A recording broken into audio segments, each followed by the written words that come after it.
Bueno, muy buenas tardes para todos. Les habla Juan Pablo Molina, gerente médico de Doctor Redis.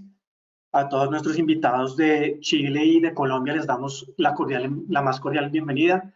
Estamos muy contentos de tenerlos hoy en esta importante reunión.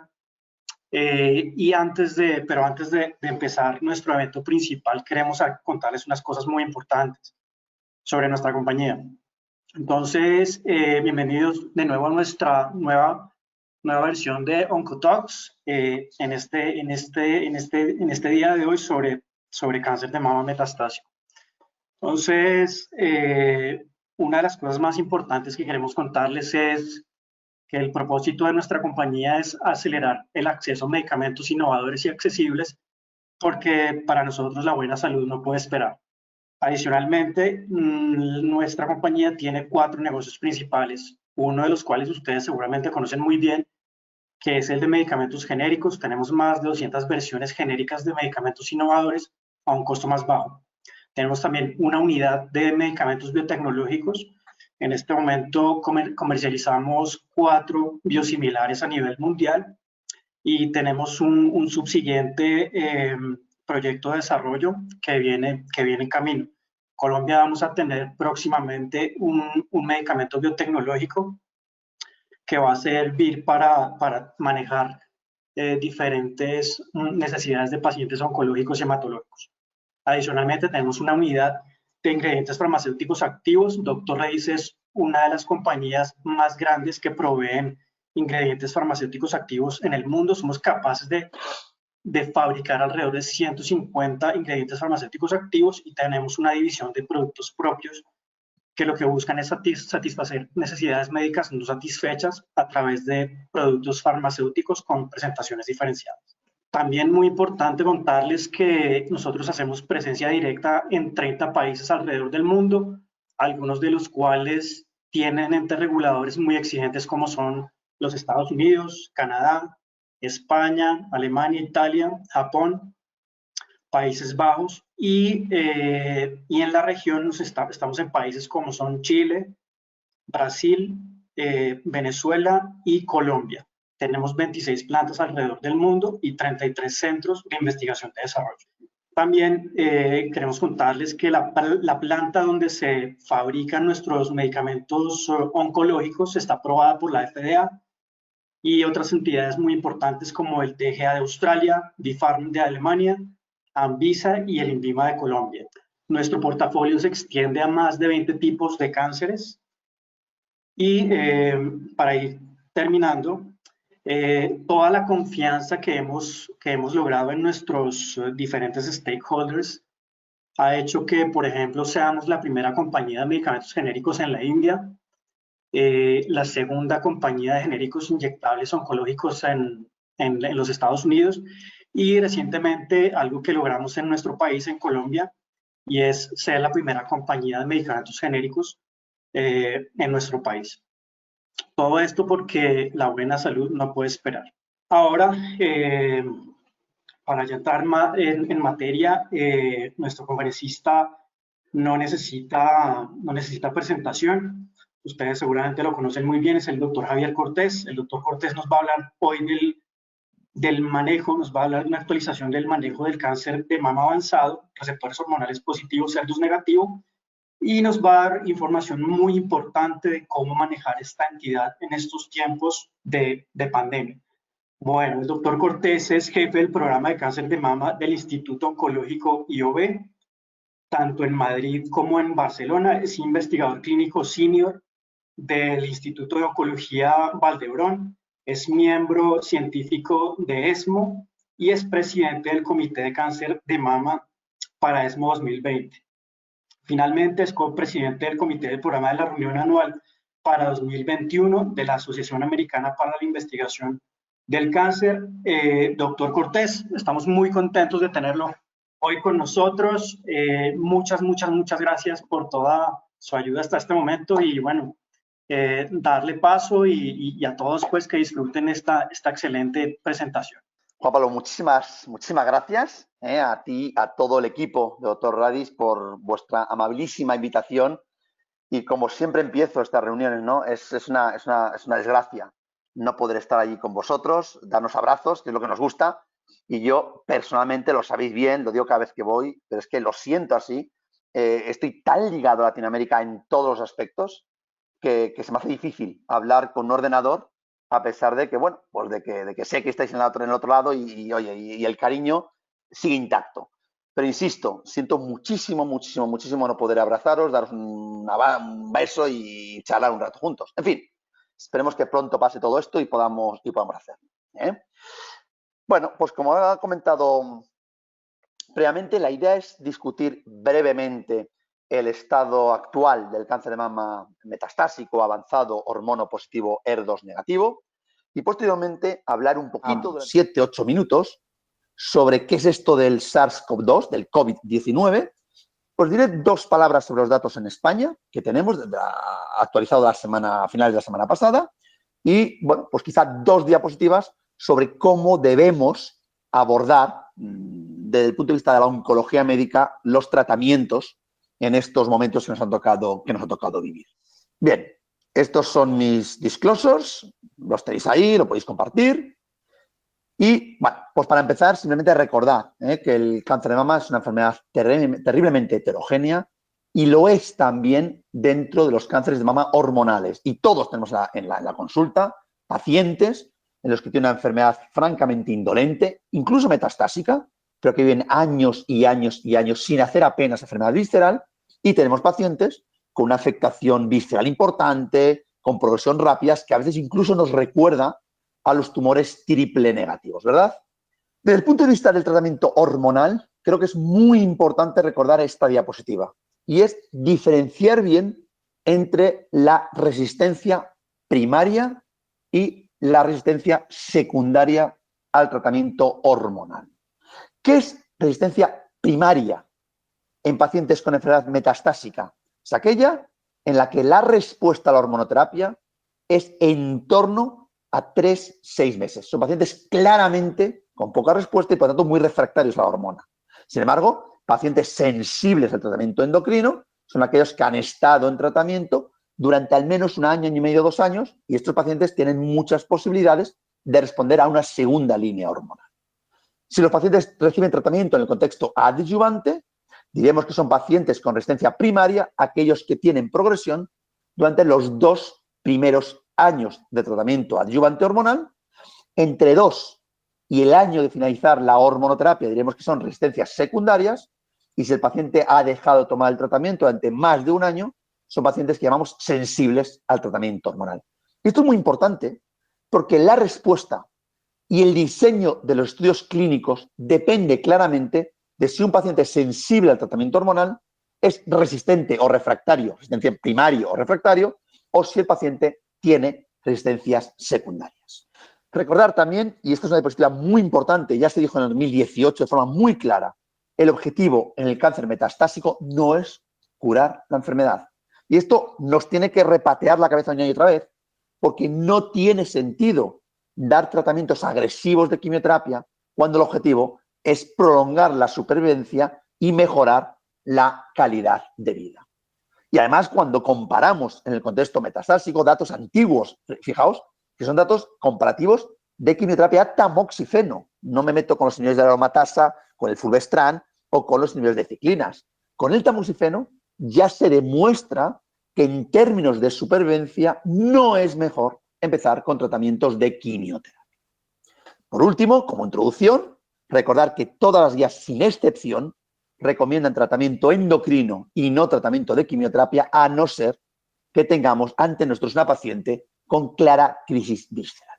Una perspectiva histórica sobre los tratamientos clásicos, fijaos que hablo hasta principios del año 2010, 2011, en pacientes postmenopáusicas, inhibidores de la aromatasa, hablo, insisto, hasta 2010, 2011, 2012 si queremos, y en pacientes premenopáusicas, tratamiento de elección era, en estos momentos, castración ovárica, bien sea con análogos o bien sea con radioterapia antes o bien con cirugía hoy, más el tratamiento con tamoxifeno. No hay muchos estudios, o no había muchos estudios en pacientes premenopáusicas. Este es el estudio más clásico en el que se comparaba tratamientos con análogos, tratamientos con tamoxifeno o tratamiento con análogos más tamoxifeno, y podemos ver que en términos de supervivencia global, la combinación de análogos tamoxifeno era mejor que cualquiera de las dos alternativas en monoterapia. Y en el contexto metastásico, estos son estudios clásicos en los que en primera línea se comparaba el tamoxifeno con cualquiera de los inhibidores de la aromatasa, letrozol, anastrozol y exemestano, demostrándose también un beneficio a favor de estos últimos. Por lo tanto, premenopáusica claramente doble bloqueo, posmenopáusica inhibidores de la aromatasa. Bien, ¿qué pasa en estos últimos 5, 6, 8 años? Pues que aparecen 3 estrategias diferentes. Fulvestrant, la combinación de fármacos endocrinos o la combinación de fármacos endocrinos con targeted agents. Y vamos a describir brevemente las 3 estrategias. La primera, el fulvestrant. ¿Os acordáis todos del estudio FIRST? Es un estudio fase 2 randomizado, un estudio importante, porque con 200 pacientes se vio como el fulvestrant a dosis evidentemente óptimas, esas dosis de 500 miligramos, días 1, 29 con dosis de carga, día 15, era mejor que los inhibidores de la aromatasa. Y esto llevó al estudio de registro, el estudio Falcon, un estudio muy sencillo, fulvestrant frente a anastrozol, en el que el fulvestrant claramente fue superior a anastrozol. Es verdad que los datos pueden ser relativamente modestos, pero no deja de ser verdad también que en aquellos pacientes que no tienen enfermedad visceral, el beneficio de fulvestrant respecto a inhibidores de la aromatasa era más que significativo, con unas hazard ratios en torno al 0.6. Es decir, pacientes sin metástasis, básicamente pulmonares y o hepáticas, dar tratamiento con fulvestrant mejoraba claramente el pronóstico respecto a dar inhibidores de la aromatasa. Datos todavía inmaduros en supervivencia, pero todo hace suponer que al menos en este grupo de pacientes sin enfermedad visceral pudiera haber una señal más que interesante.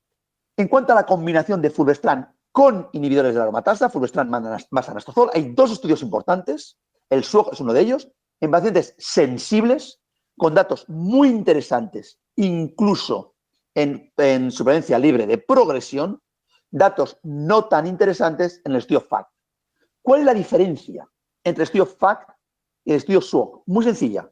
El estudio FACT son pacientes que han recibido hormonoterapia previamente. El estudio SWOG, la gran mayoría de pacientes son pacientes vírgenes a tratamiento. Una vez más, demostramos que el fulvestrant puede ser una alternativa muy buena en pacientes no pretratados y sobre todo, por estudio Falcon, con enfermedad no visceral, a los inhibidores de la aromatasa. Bien, por lo tanto, en la primera línea tenemos 2 fármacos aprobados en pacientes posmenopáusicas, los inhibidores de la aromatasa, y tenemos también el fulvestrant. La pregunta es, ¿qué hacer en pacientes que han recibido posteriormente, que han recibido estos fármacos en segunda línea? Pues volvemos a lo mismo. Si no tenemos una urgencia terapéutica, debemos pensar en tratamiento hormonal, segunda e incluso tercera línea. Recomendamos en todas las guías hasta 3 líneas consecutivas de tratamiento hormonal antes de empezar tratamiento con quimioterapia. Por supuesto, esto es siempre individualizado, pero pensemos en este tratamiento mejor que en la quimioterapia. ¿Qué tenemos en segundas líneas? Pues tenemos 3 estudios importantes. El estudio EFFECT es un estudio que desde el punto de vista metodológico es bueno, pero no olvidemos que la dosis de fulvestrant no era la dosis óptima. Y por eso, en esta segunda línea, exemestano y fulvestrant dieron datos parecidos. Estudio SOFIA, estudio de combinación fulvestrant más anastrozol, un estudio que recuerda mucho al FACT. ¿Por qué? Porque son pacientes expuestos previamente a hormonoterapia y por lo tanto la combinación no aporta. Recordemos, la combinación aporta en pacientes no pretratados o no resistentes a tratamiento de hormonoterapia. Y el estudio CONFIRM es el estudio quizá más importante en el que se optimiza la dosis de fulvestrant. Por lo tanto, a partir de ahora, cada vez que hablemos de fulvestrant, hablaremos de fulvestrant a las dosis óptimas. A dosis subóptimas, los datos son similares a los inhibidores de la aromatasa. Por lo tanto, fulvestrant más lo que decíamos poner, siempre a dosis de 500 miligramos, días 1 y 29, y el primer ciclo se pone una dosis de recuerdo el día 15. Estos son los datos del estudio CONFIRM, como os he dicho, claramente dosis óptimas mejores que dosis subóptimas. ¿Cuáles son los mecanismos más importantes de resistencia al tratamiento endocrino? Hay dos mecanismos de resistencia. La primera, pérdida o alteraciones en el receptor de estrógeno. La segunda, vías alternativas de activación. Vamos con el primer caso, pérdidas del receptor. ¿Cuál es el ejemplo típico de las pérdidas del receptor? El cáncer de mama triple negativo. Simplemente no está el receptor hormonal. Cuando son tumores resistentes a la hormonoterapia. Hay otras alternativas. Por ejemplo, cuando hay alteraciones en la vía de HDAC. Básicamente son proteínas que estabilizan el receptor. Si el receptor no es estable, pues al final no se forma y estos tumores dependen poco o mal de los fármacos antihormonales. Hoy hay estrategias terapéuticas que bloquean el HDAC, por lo tanto estabilizan el receptor y hacen que los tumores sean más sensibles al tratamiento hormonal, con datos preliminares muy sugestivos. Veremos si los datos del estudio fase 3 de etinostat son tan buenos como los estudios fases 2 randomizados. Y por último, aquellos receptores que están constitutivamente activados. Esto se debe generalmente a mutaciones en el gen del receptor. Todos sabemos que estas mutaciones en el gen del estrogen receptor gene 1, del gen del receptor de estrógeno 1, existen hasta en un 30% de los pacientes metastásicos que han recibido previamente tratamiento con inhibidores de la aromatasa. Y estos tumores son francamente resistentes a tratamiento con inhibidores de la aromatasa. ¿Cuál es el tratamiento óptimo para estos pacientes? Bloquear y romper el receptor. Bien sea con nuevos sets, bien sea con tamoxifeno o bien sea, sobre todo, a día de hoy, con el fulvestrant. Segundo mecanismo de resistencia, la activación de otras vías intracelulares. ¿Cuál es la vía intracelular más importante? La vía del PI3K, AKT, mTOR. Y hay datos preciosos en líneas celulares que demuestran que cuando esta vía está activada, estos tumores, estas células, responden peor a los tratamientos hormonales. Por lo tanto, verde y con asas. Si tenemos un tumor que ha recibido tratamiento hormonal y progresa, si bloqueamos esta vía, por ejemplo, con everolimus, mejoramos de forma significativa el pronóstico de estos pacientes. Y este es el bolero 2. Exemestano más everolimus, mejor que exemestano solo. Pero también lo podemos hacer con tamoxifeno. Tamoxifeno más everolimus, mejor que tamoxifeno solo. Y también podemos hacerlo con fulvestrant. Fulvestrant más everolimus, mejor que fulvestrant solo. Por lo tanto, en segundas líneas, tiene sentido dar tratamiento con everolimus, bien sea con tamoxifeno, bien sea con inhibidores de la aromatasa, bien sea con fulvestrant. Tendremos que decidir cuál es la estrategia que más nos gusta a cada uno. Nosotros, desde hace poco tiempo, nos han dado la autorización para dar everolimus con fulvestrant, o al menos no ponen ningún problema. Mi línea en este momento, segunda, es fulvestrant con everolimus. En cuanto a los inhibidores de PI3K, sabéis que hay de varias clases. Hay muchos que son pan-PI3K, inhibidores, es decir, inhiben todas las isoformas de PI3K. Son fármacos muy tóxicos, con una actividad moderada. Sin embargo, hay inhibidores de PI3K que no bloquean la isoforma beta. Y esto es muy importante, porque la isoforma beta es una de las más responsables en la toxicidad de estos fármacos. Por lo tanto, si no bloqueas beta, la eficacia se mantiene, sobre todo depende de la unidad alfa, y la toxicidad claramente disminuye. ¿Tenemos datos de estos fármacos en combinación con hormonoterapia? Sí. Tenemos dos estudios.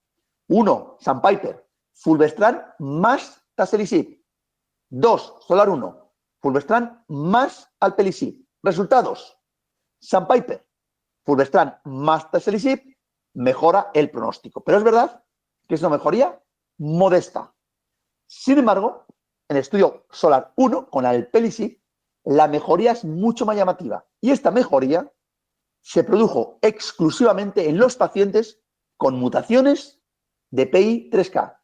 Por lo tanto, puede tener sentido en los pacientes con mutaciones de PI3K ir a fulvestrant más alpelisib, en los pacientes sin mutaciones de PI3K pensar en fulvestrant más everolimus, que por cierto, everolimus va a ser genérico en poquísimo tiempo. Fijaos cómo en los pacientes no mutados, pues parece que el alpelisib tiene poca eficacia al combinarse con el fulvestrant. Bien, esta diapositiva la voy a pasar, simplemente recordar que el PI3K se puede valorar en sangre o se puede valorar en tejido y los datos son francamente concordantes. Son datos en sangre con el free DNA y como los pacientes con mutaciones en free DNA, pronóstico claramente mejor al combinarse con alpelisib. Por último, otra forma de bloquear la vía es bloqueando la proteína AKT. AKT está más arriba de mTOR, más abajo de PI3K. Este es el estudio Function, estudio en segunda línea, de nuevo con fulvestrant. Fulvestrant más capivasertib, inhibidor de AKT, de AstraZeneca, versus fulvestrant más placebo. Datos muy bonitos. Es un estudio fase 2 randomizado. El estudio fase 3 está en marcha o va a empezar en muy breve tiempo. Estudio fase 2 randomizado, datos muy positivos independientemente de si los pacientes tienen activada la vía o no. Recordamos, con mutaciones de PI3K mutados, con inhibidores de AKT, independiente de la mutación o no, de la activación o no de la vía PI3K, AKT, mTOR. Vamos a los inhibidores de ciclinas. 3 palabras muy rápidas. Recordemos cómo funciona la vía. Básicamente, cuando se activa por el motivo que sea la ciclina D, se une a la ciclina D4 y 6. Esto fosforila al retinoblastoma, que libera el factor de transcripción y comienza el ciclo celular. Si inhibimos la CDK4 y 6, bloquea la fosforilación del retinoblastoma y si no está fosforilado, secuestra al factor de transcripción. Datos en pacientes sensibles y resistentes, con inhibidores de la aromatasa y con fulvestrant. Todos los estudios, sin excepción, son positivos. Fijaos, hazard ratios muy parecidas, p-values muy parecidas, beneficio clínico muy parecido. Yo creo que desde el punto de vista de actividad, da igual palbociclib que ribociclib que abemaciclib. Podemos discutir el tema de la toxicidad, si preferimos neutropenia, si preferimos diarrea, si queremos hacer un control X o un control Y. El mensaje es que cualquier inhibidor de ciclina que utilicemos mejora claramente el pronóstico de la enfermedad. Y hoy sabemos que en pacientes resistentes también mejora la supervivencia. 2 palabras. 1, Monalisa 7. Un comentario nada más, única diapositiva. Recordad que es el único estudio diseñado específicamente para pacientes pre o perimenopáusicas. Si bien es verdad que otros estudios como el Paloma también incluyen pacientes pre o perimenopáusicas. Y otro estudio muy importante, me quiero extender un poquito más, el Monalisa 3. ¿Por qué este estudio es tan importante? Por 2 aspectos. Este estudio incluye pacientes resistentes al tratamiento hormonal, pero también pacientes con tumores sensibles. Y ojo, es el primer y único estudio de momento que compara en primera línea en pacientes sensibles, pacientes no resistentes, fulvestrant más menos ribociclib. Por tanto, recordemos, estudio en pacientes de novo, pacientes sensibles y o pacientes resistentes. Conocemos bien los datos, pero fijaos que 50% de pacientes primera línea, 50% de pacientes resistentes. Datos claramente beneficiosos en tiempo a la progresión y lo que es terriblemente interesante, datos muy significativos también en términos de supervivencia global. Y fijaos, un dato muy bonito. Estos datos de supervivencia global se objetivan tanto en pacientes sensibles como en pacientes resistentes. Este es el primer dato que tenemos a día de hoy de mejoría en supervivencia en pacientes sensibles. Por lo tanto, quizá sea por la combinación con fulvestrant, quizá sea por el ribociclib o quizás sea porque tenemos que esperar a los datos Paloma 2, Monalisa 2 y Monarch 3. Pero de momento, estos son datos publicados en New England con diferencias claramente significativas en supervivencia global. Recordad simplemente que hay un estudio en marcha, que daremos datos en ASCO este año, dentro de un mes, en el que comparamos letrozol, palbociclib, fulvestrant, palbociclib. Un estudio interesante que nos puede ayudar a definir una primera línea de hormonoterapia. Por último, recordar también cómo los mecanismos de resistencia más importantes involucran, sobre todo, a la mutación del receptor de estrógeno, a PITSK y a P53. Todos ellos relacionados con resistencias a la hormonoterapia, lo que justificaría estudios en segunda línea para ver si debemos mantener o no el tratamiento con inhibidores de ciclina. Bien, permitidme ahora, durante no más de 4, 5, 6 minutos, hacer 4 comentarios sobre el COVID-19. ¿Qué es esto del COVID-19? El COVID-19 es una enfermedad, no es el virus. El virus pertenece a la familia del coronavirus y se llama virus SARS-CoV-2. Es el nombre del virus que puede dar como enfermedad el COVID-19. ¿De acuerdo? Es como el virus del VIH que puede causar como enfermedad el SIDA. Pues esto es una cosa parecida.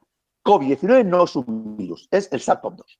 Este virus pertenece a una familia muy conocida que produce los típicos catarros primaverales, otoñales, molestias de garganta. Este virus, el coronavirus, es muy conocido y generalmente no da problemas. Si bien es verdad que algunos familiares, como el famoso SARS-CoV-1 o el MERS-CoV, produjeron 2 cuadros epidémicos terriblemente importantes con una tasa de mortalidad de un 10% para el primero y de un casi 40% para el segundo. Por lo tanto, son virus que dan cuadros muy light, pero también dan cuadros terriblemente severos con una alta capacidad de mortalidad.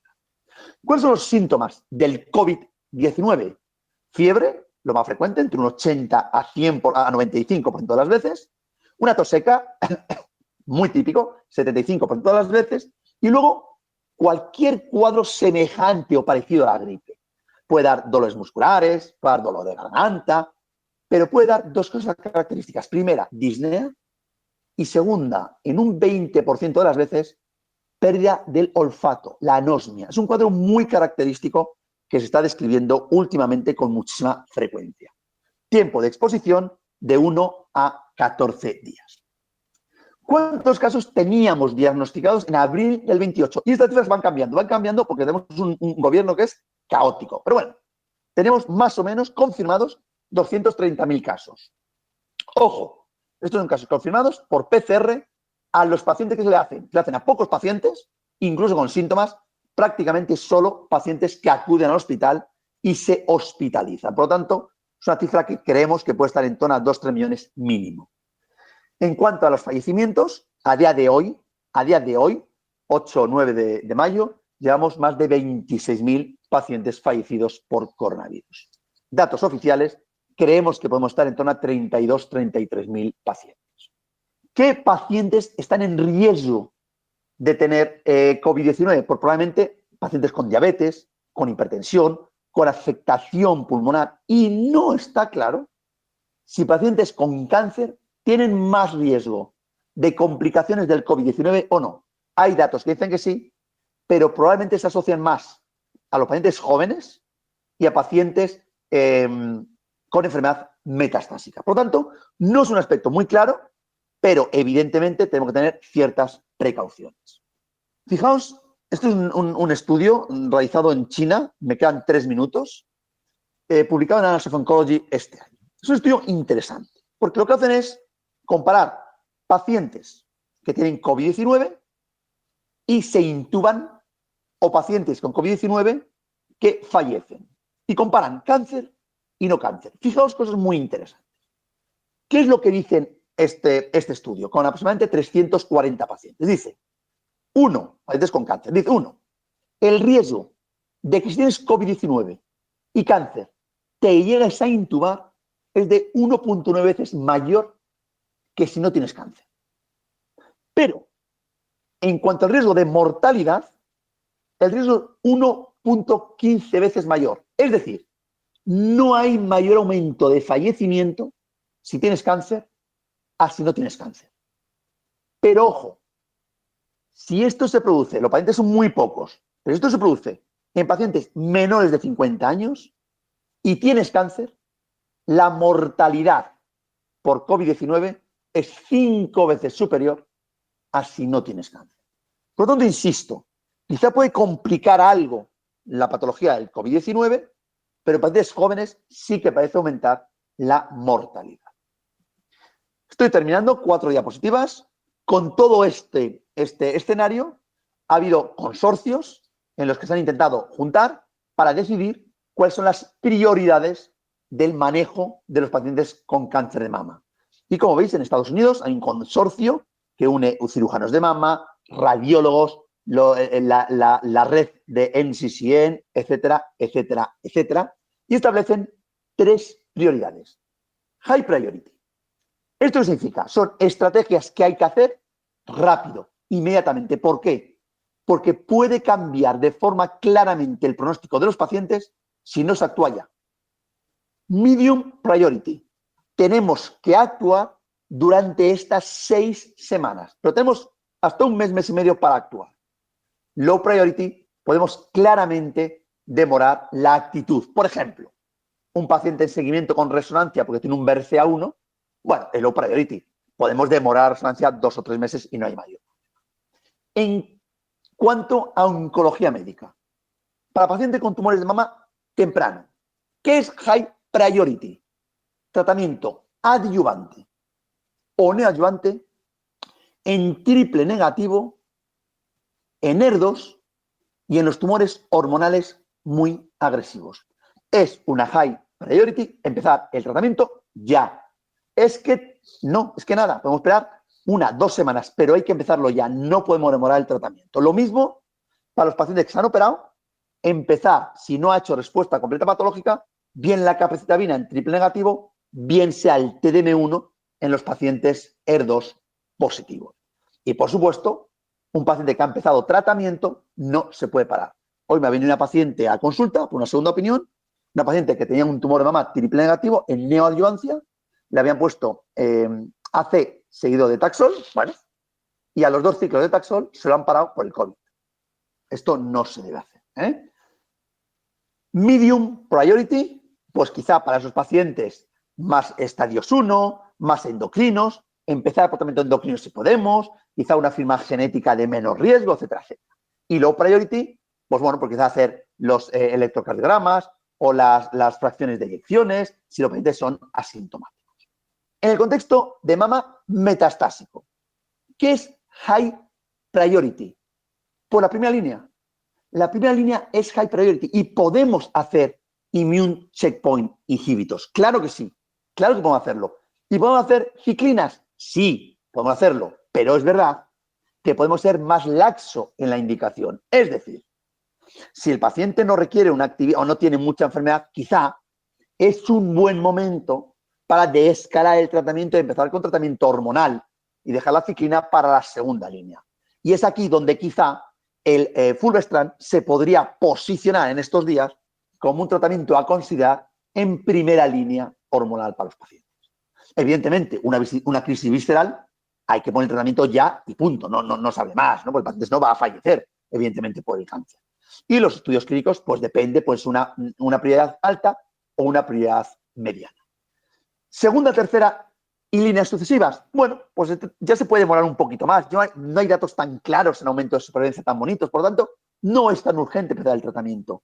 Y desde nuestro punto de vista, los inhibidores de mTOR o los inhibidores de PI3K quizá se pueden demorar. ¿Por qué? No olvidemos, sobre todo, los inhibidores de mTOR son inmunodepresivos. Pueden disminuir la eficacia de la inmunidad y, por lo tanto, en momentos de pandemias, pues quizá no sea la mejor estrategia terapéutica. Low priority, pues serían los fármacos tipo denosumab, tipo ácido zoledrónico, insisto, siempre en presencia de enfermedad asintomática. Por lo tanto, y como conclusión, esta es mi opinión hoy. Yo creo que pacientes sensibles, el tratamiento de elección es fulvestrant o inhibidores de la aromatasa con ciclina si podemos, con un SDAC en interrogante en espera de los datos, o fulvestrant en monoterapia Hoy día, quizá de forma más laxa, y si no en pacientes con muy poquita enfermedad, pues podría ser un régimen pálido y dejar la ciclina para una segunda línea. En segundas líneas, cuidado, cuando pongo aquí P3K o everolimus, me refiero siempre en momentos de no pandemia. Yo, en momentos de pandemia, sería más tendente a demorar el uso, sobre todo de everolimus. Pero dependiendo de lo que se ha usado en primera línea, pues podríamos jugar con tamoxifeno, con fulvestrant o con inhibidores de la aromatasa. Yo con esto termino y estaré encantado de charlar un rato, de responder preguntas, en fin, de lo que queráis. Y de verdad, muchísimas gracias por estar una vez más ahí y por vuestro cariño que siempre me demostráis. Gracias. Doctor, muchas gracias. Excelente presentación. De verdad que os acaba usted de dar una información muy interesante. Para toda la audiencia, por favor, aprovechemos a nuestro experto. Tenemos dos opciones de hacer preguntas. Entonces, en el panel de control que ustedes ven ahí en su pantalla encuentran el chat a través del cual pueden hacer preguntas escritas, o también van a encontrar una manito donde a través de ella pueden hacer la pregunta de manera oral.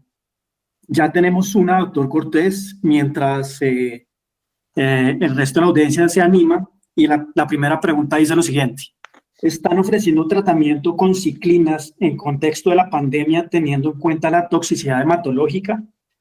Esa es una pregunta doble. Y la otra es, con los resultados de fulvestrant ribociclib en supervivencia global, ¿en su práctica habitual lo posiciona en primera línea? Vamos a ver, yo creo que son dos muy buenas preguntas, ¿no? Vamos por la primera. Vamos a ver, yo en líneas generales sí mantengo la indicación de inhibidores de ciclinas, pero sí es verdad que estoy siendo un poquito más laxo. Me explico. Pacientes mayores, pacientes que, bueno, pues que a lo mejor por encima de 70 años, 75 años, pues yo en este momento, salvo que tenga enfermedad visceral muy importante, estoy intentando no poner las ciclinas. ¿Por qué? Porque, bueno, son pacientes que tienen que venir más veces al hospital, son pacientes que si me cogen un COVID son mayores y el riesgo de mortalidad pues es un 10-15%. En fin, eso es un poquito más laxo. Y luego pacientes con enfermedad muy no visceral, muy asintomática, muy poquita enfermedad ósea, muy poquita cosa, pues son pacientes en los que quizá en este momento soy un poquito más tendente a no utilizar inhibidores de ciclinas. Para todo el resto de pacientes sí utilizo inhibidores de ciclinas. La segunda pregunta es, de acuerdo al MONALEESA 3, oye, ¿tú usas en primera línea fulvestrant y palbociclib o ribociclib o abemaciclib o uso inhibidores de la aromatasa? Pues mira, yo normalmente lo que hago es usar inhibidores de la aromatasa en primera línea, pero en pacientes sin enfermedad visceral, yo estoy usando muchas veces fulvestrant más palbociclib o ribociclib. Esta es mi primera línea. Pero insisto, en la mayoría de los pacientes, sobre todo cuando hay algo de enfermedad visceral, pongo inhibidores de ciclinas. ¿Por qué? Porque también la segunda línea tengo muchos datos de combinación con everolimus, tengo ya, pero sobre todo con alpelisib, en combinación con fulvestrant, es una segunda línea muy buena. Por lo tanto, fulvestrant solo lo estoy utilizando cada vez más en pacientes asintomáticos en enfermedad visceral. Y dos, para pacientes sin enfermedad visceral que voy a utilizar ciclina, también me estoy decantando por el tratamiento con fulvestrant. Perfecto, doctor, gracias. Tenemos una pregunta que se va a hacer de manera verbal en la audiencia, que es del doctor Nelson Carvajal. Entonces, doctor Nelson, si quiere, por favor, presione la mano que encuentra en su panel y por favor haga la pregunta. Bueno, mientras el doctor Nelson nos hace la pregunta, tenemos otra, doctor, mientras tanto. ¿Ustedes están utilizando dosis densas y taxanos semanales? Sí, esta es una buena pregunta. No nos ponemos muy de acuerdo. Hay gente que dice que los tratamientos deben ser cada 3 semanas. Ven, yo estoy usando el mismo tratamiento que estaba usando previamente de quimioterapia. Yo sí pongo dosis densas en los pacientes triple negativos o en los pacientes hormonales muy agresivos. Y desde luego el Taxol lo uso de forma semanal. Gracias a Dios yo tengo una buena logística en mi hospital, muy buena logística, y puedo hacerlo.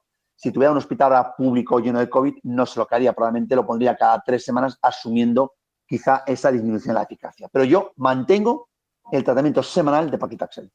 Javi, ¿cómo estás? Sandra Franco, ¿me escuchas? Sandra, ¿cómo estás, reina? Encantado de hablar contigo, ya lo sabes que sí. Muchas gracias por tu charla, excelente como siempre. Perdón que te hagamos preguntas de COVID, sé que todos estamos un poco ya cansados con esto, pero quiero saber tu opinión y lo que están haciendo en tu centro. En pacientes en quienes tenemos priorizados como alta prioridad, que tenemos que seguir dando la quimioterapia, que son realmente la mayoría de nuestros pacientes, ¿ustedes tienen algún protocolo para realizar prueba COVID, bien sea por PCR o anticuerpos, antes de iniciar quimioterapia? Te lo pregunto porque las recomendaciones son distintas, inclusive en España, HEICAM tiene unas recomendaciones, el SEOM tiene otras. ¿Qué están haciendo ustedes en tu centro, Javi? Es muy buena pregunta. Esto lo hemos cambiado, en las últimas 2-3 semanas. Fíjate, no solamente las recomendaciones son distintas, sino que los centros son distintos. Nosotros en nuestro centro, a todos los pacientes que empiezan tratamiento de quimioterapia, insisto, que empiezan, les hacemos pruebas de COVID. Les hacemos o anticuerpos o PCR, pero les hacemos pruebas. A los pacientes que van a entrar en quirófano, a todos se les hace anticuerpos y PCR. Perfecto, creo que aquí estamos en la misma tónica, estamos haciendo PCR para inicio de quimio y definitivamente para iniciar cirugía también. Perfecto, solo el primer ciclo y de ahí en adelante ya por síntomas, obviamente. Nosotros hacemos así, nosotros hacemos solamente el primer ciclo y aún así tenemos problemas, pero hacemos el primer ciclo, insisto, nosotros o PCR o anticuerpos, cualquiera de los dos nos vale, y luego solamente sin síntomas, efectivamente. Gracias, Javi, muy amable. A ti. Bueno, doctor, los doctores se están animando. Entonces tenemos otra que dice, pacientes con una sola metástasis cerebral ya tratada, ¿utilizaría usted inhibidores de ciclina? No, yo en este momento no. Esto es una muy buena pregunta también, buenísima. Y en este grupo de pacientes, claramente, si la enfermedad extracerebral está controlada y le hemos tratado el cerebro, yo a lo mejor sí cambiaría el tratamiento hormonal, podríamos discutir. Aquí fulvestrant puede ser una buena estrategia, pero yo no le daría tratamiento de ciclina en este momento. Sí me lo observaría. Ahora, si no tuviéramos COVID, pues podría ser discutible. Tampoco lo tengo muy claro, la verdad. Podría ser discutible, pero probablemente no. Probablemente no daría niveles de ciclina como tratamiento adyuvante, entre comillas, a una paciente operada de una metástasis única cerebral de cáncer de mama. Ok. Tenemos otra. Dice así, todos los pacientes candidatos a cirugía están siendo llevados al procedimiento en su centro. Excelente pregunta. Esto es un desastre. Lo de los hospitales en España está siendo un auténtico desastre. Las cirugías están demorando, las cirugías están haciendo. Por lo tanto, ahora parece que estamos empezando a mejorar un poquito y ahora sí, ahora no tenemos ningún problema. Pero sí os puedo decir que se han demorado pacientes con cáncer para cirugía.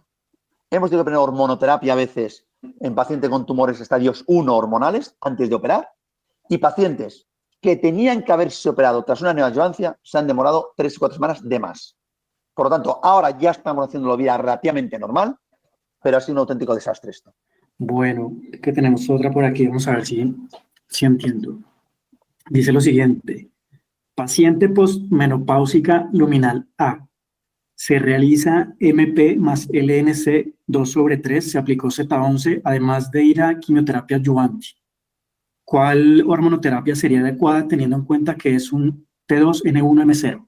¿Qué edad tiene la paciente? Perdóname. No me dicen la edad, doctor. Pero posmenopáusica. Bueno, es un T2N1, es una paciente posmenopáusica, ganglio positivo, hormonal. Yo en principio intentaría inhibidores de la aromatasa. Si lo tolera mal, aplicaría un VIG-98 y a los 2-3 años cambiaría a tamoxifeno. Pero en principio intentaría inhibidores de la aromatasa. Luego, la edad depende. Es decir, es un luminal A, perfecto. Si es perimenopáusica, bueno, pues hay que ver si tiene un ganglio, si tiene 3. Pues a lo mejor podemos empezar por tamoxifeno y luego hacer un switch corto. O si la paciente tiene 2-3 ganglios o hay algo que no me guste, empezaría por un bloqueo con inhibidores y Zoladex. Okay. Y por supuesto, si es más joven de 35 años, clarísimo, inhibidores y Zoladex. Perfecto.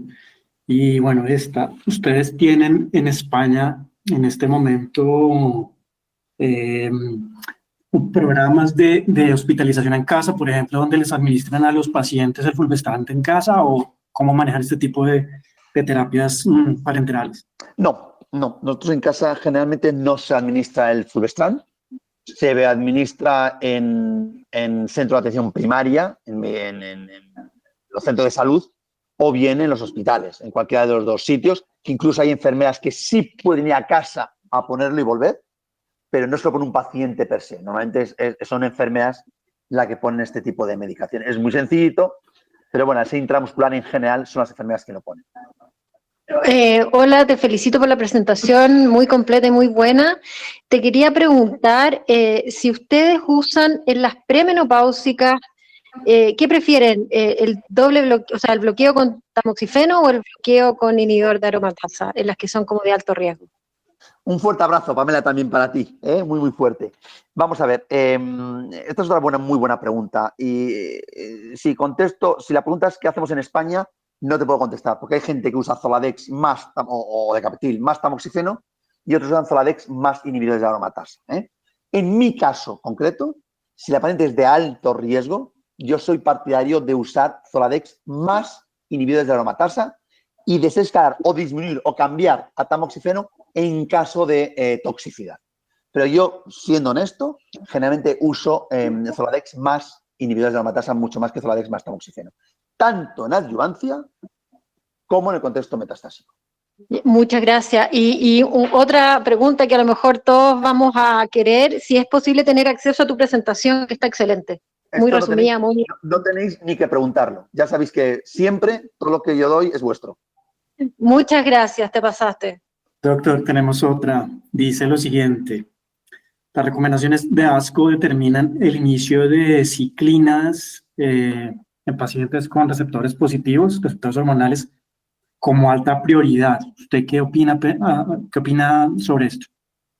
Vamos a ver, yo creo que es como todo. Es decir, yo creo que las recomendaciones o las guías están para apoyarnos y para guiarnos y para ayudarnos, ¿no? Es decir, claro, en condiciones normales, yo sí creo que es una alta prioridad dar inhibidores de ciclinas, lo creo y lo hago en general, ¿no? Yo creo que al 95% de mis pacientes le doy inhibidores de ciclina. Pero también es verdad que estamos en una situación con una pandemia en la que no es descartable que una paciente nuestra se coja una infección por el SARS-CoV-2, desarrolle un COVID-19, sea hospitalizada y pueda fallecer. Esto no es excepcional. Por lo tanto, tenemos que poner las medidas oportunas para disminuir al máximo estas posibilidades. En un contexto de poca enfermedad, pues yo creo que es razonable pensar, sobre todo una paciente mayor, que a lo mejor podemos dejar los niveles de ciclina para una segunda línea y empezar por un fulvestrant en monoterapia. ¿Por qué no? No olvidemos el estudio SONIA. El estudio SONIA es un estudio en Holanda, en el que los pacientes se randomizan a primera línea hormonal seguido segunda línea hormonal con ciclina o empezar por ciclina de forma directa al inicio. Por lo tanto, no está claro si la ciclina se debe administrar antes o después. Insisto, yo sí estoy de acuerdo en dar ciclinas, pero en esta situación creo que podemos ser un poquito más flexibles y optimizar a las pacientes que no lo van a necesitar, y dar un fulvestrant, que es un fármaco francamente aceptable, razonable, se te da muy bien, y no olvidemos que en enfermedad no visceral, una es mediana de tiempo de la progresión de por encima de 20 meses, y dejemos el inhibidor por una segunda línea. Hola, buenas tardes, doctor. Gracias por su presentación. Yo fui la que hice la pregunta de la paciente posmenopáusica, di más información más abajo, pero parece que no se pudo leer bien. Esta es una pacientita que justo hoy comentamos en el comité oncológico. Yo trabajo en el hospital de Puerto Montt, abajo, o en la Patagonia chilena. Vi que por ahí Pamela tenía también acento chilean. El tema es que esta paciente tiene 54 años actualmente. En el 2016 debutó con un tumor T2. Se le hizo su mastectomía parcial, se le hizo su linfonodo centinela, fueron 2 de 3, aplicó el Z11 y fue a su quimioterapia. Entre tanto, empezamos con tamoxifeno porque ella terminó su última menstruación, fue en el primer ciclo de la quimio. De ahí empezamos con tamoxifeno, los bochornos, creo que hizo una TBP, lo suspendimos, empezamos con anastrozol, hizo una fractura de cadera que no fue patológica, tiene una osteoporosis severa, ahora está con metrorragia, ¿cierto? La paciente es rural, no es ni siquiera de acá Puerto Montt, es de una isla, que es la isla de Chiloé. Allá la vio el ginecólogo, tiene una hiperplasia endometrial de 16 milímetros con una estenosis cervical, no le pudieron hacer la biopsia. Acá en el hospital de Puerto Montt todavía no hay hora para que le hagan una histerectomía ni siquiera. Entonces, no podemos con tamoxifeno, no podemos con anastrozol. Examestano es como mi opción y poderle hacer salpingoforectomía con histerectomía a la brevedad. ¿Es así como actuaríamos? Yo creo que es muy razonable. Yo creo que es muy razonable. Es decir, es una paciente que tiene metrorragias, ojo, porque estaba con tamoxifeno, porque era perimenopáusica antes. Sí. Yo creo que es muy razonable quitar esos ovarios, que no nos den problemas, y yo probaría una segunda inhibidora de aromatasa. Y si no los tolera, creo que esta paciente, de forma excepcional, el fulvestrant es una buena alternativa. Pero es verdad que primero intentaría los inhibidores de la aromatasa. Solo en caso de que no se toleren, iría fulvestrant. En el contexto actual. Bien, doctor, muchísimas gracias. Saludos desde la Patagonia chilena. Un abrazo muy fuerte. Gracias. Bien, nos quedan 6 valiosos minutos. Tenemos por ahora 2 más. Dice lo siguiente, en contexto de COVID. Una paciente que viene recibiendo inhibidores de ciclina, tras la progresión, ¿usted consideraría continuar en un caso especial? Sí, esto es una buena pregunta. Yo creo que un paciente que ha empezado ya un tratamiento, a mí me cuesta mucho cambiarlo o pararlo, me cuesta mucho. Yo, si está con ciclina, seguiría con ciclina. Mi única excepción es con el everolimus. Yo, con everolimus, con Afinitor, con everolimus, si un paciente con everolimus, yo, salvo excepciones, lo pararía. Lo pararía porque es un inmunosupresor claro y, bueno, y me daría miedo que se contagiara con el SARS-CoV-2 y, por lo tanto, desarrollara una enfermedad severa. Salvo en el caso de everolimus, yo con todo el resto de tratamientos, en principio, si ya lo han empezado, continúo. O sea, es decir, hay una paciente de 85 años que esté con niveles de ciclina, que tenga difícil venir al hospital, pues a lo mejor en este caso lo pararía, pero en líneas generales lo continúo. La siguiente, también en contexto de COVID. Cáncer de mama triple negativo, metastásico, PDL1 positivo. ¿Considera usted inhibidores de checkpoint y cuál sería? Yo sí, yo sin ninguna duda, esto es la cosa que tengo muy clara. Fijaos que esto es una discusión preciosa para un día, ¿no? Es decir, ¿cuál puede ser el papel de los inhibidores de PD1 en pacientes con COVID? Nosotros hemos desarrollado un estudio clínico para pacientes con COVID severo, dar pembrolizumab. Ojo, que esto va en contra de lo que la gente piensa. Bueno, ya veremos, hay mucho racional detrás que no voy a entrar ahora, ¿no? Pero, desde luego, lo que hemos visto, y son datos muy preliminares en un hospital grande, muy preliminares, la mortalidad en pacientes con cáncer, te hablo de todos, en tratamiento con checkpoint inhibitors parece ser menor que la mortalidad en pacientes con hormonoterapia o con quimioterapia o con radioterapia. Por lo tanto, desde mi punto de vista, yo me encuentro cómodo en dar atezolizumab en este caso, que es el único aprobado y el único que podría dar. Doctor, previo a inicio de quimioterapia, ¿se prefiere tomar anticuerpos o PCR? ¿Qué sería lo indicado y lo más confiable en función de la sensibilidad de la prueba PCR? Muy buena pregunta. No lo sé. No sé contestar a la pregunta. No sé qué es lo mejor. Yo diría lo mejor es lo que más sensibilidad tenga con el test que utilices, ¿no? Lo ideal sería PCR, porque vas a empezar un tratamiento en una paciente infectada o no infectada. Cuando será PCR sensible, sería la PCR. ¿Qué pasa? Pues que en ocasiones los test de anticuerpos son rápidos, son más baratos, los hacen en más sitios, pero bueno, yo con cualquiera de los dos me encontraría cómodo. Vale. ¿Qué puede ser? Que tú tengas un test de anticuerpos que sean los dos negativos y te haya contagiado los últimos 3 días. Evidentemente la medicina es riesgo, ¿no? Nadie se te va a morir en quirófano si tú no operas. Por lo tanto, bueno, pues hay que asumir ciertos riesgos. Si el test de la PCR es bueno y sensible y el protocolo es bueno, quizás sería lo ideal. Pero yo me encuentro muy cómodo con los anticuerpos. Y la última, doctor, dice así: ¿qué hacen ustedes con aquellas pacientes mayores de 60 años que debutan en esta época con cáncer de mama luminal 2B, en donde por la pandemia hay atrasos en tratamientos médicos y quirúrgicos? ¿A qué le dan prioridad? No entiendo la pregunta. ¿Qué quiere decir con estadio 2B o qué es? Sí, el cáncer de mama luminal estadio 2B, en donde por la pandemia hay atrasos en tratamientos, ¿a qué dan prioridad? Vamos a ver, claro, estadio 2B, pero me gustaría ver qué tipo de tumor luminal es. ¿Es un luminal A? ¿Es un luminal B poco agresivo? ¿Es un luminal B muy agresivo? Yo soy estadio 2B y es luminal A lo mejor puedo empezar por hormonoterapia tranquilamente y demorar la cirugía, no habría ningún problema. Si es un tumor estadio 2B, pero es claramente agresivo, yo empezaría por quimioterapia, tampoco tengo por qué demorarla, ¿no? Y si estoy en el medio, pues miraría qué tamaño tiene el tumor, cómo está la afectación axilar, cuánto es el Ki 67 y el grado, y con esto tomaría mi decisión de empezar quimioterapia o demorar un poquito la cirugía o empezar por hormona. Yo creo que individualizaría mucho en este caso, pero insisto, yo creo que, salvo excepciones, debemos manejar el cáncer de mama como lo estábamos haciendo previamente, con estas 3 o 4 quizá aspectos más interesantes. Si puedo hormona, empezar por hormona. Si puedo demorar la cirugía, pero con sentido común. Sí, la última pregunta bien cortita. ¿Ustedes hacen y seguían con el KI 67 o no toman decisiones con el KI? Mira, yo te digo la verdad, yo sí.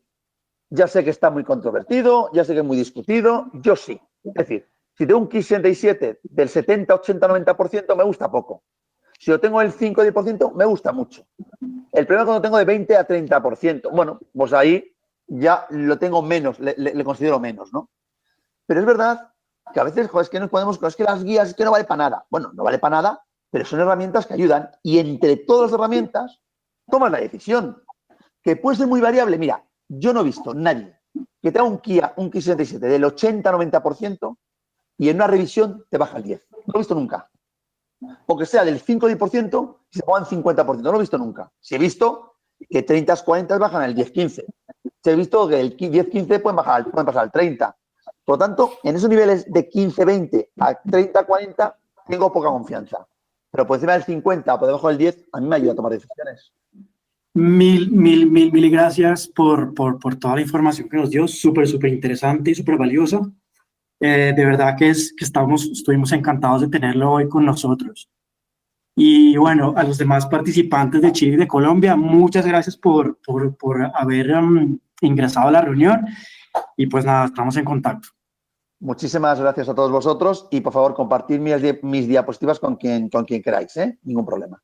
Excelente, doctor. Mil gracias.